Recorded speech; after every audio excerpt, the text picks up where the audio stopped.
حضرت سعدی رحمت اللہ نے لکھا ہے کہ ایک درویش کہتا ہے کہ میں نے دیکھا کہ کعبے کا میں طواف کرنے گیا تو رات کے وقت ایک شخص پتھر پہ سر رکھ کے روتا ہے اور کہتا ہے مالک مہربانی کرنا، میں نے 40 سال تیری ڈیوٹی کی ہے، میری کو 2-4 دن کی قبول کر لینا، میں نے 40 سال تیری نوکری کی، قبول فرما لینا، قیامت میں رسوا نہ کرنا۔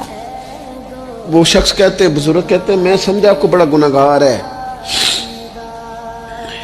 تو میں جا کے اسے تسلی دیتا ہوں، میں کہتا ہوں کوئی نہیں فکر نہ کر، اللہ بڑا کریم ہے، کوئی بڑا گناہگار ہے، رو رہا ہے۔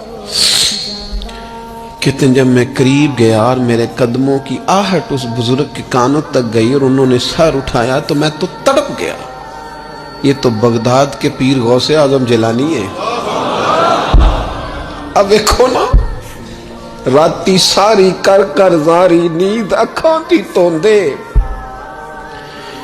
تے فجرے اوہی گناہگار کہاون سب تو نیویں ہوندے۔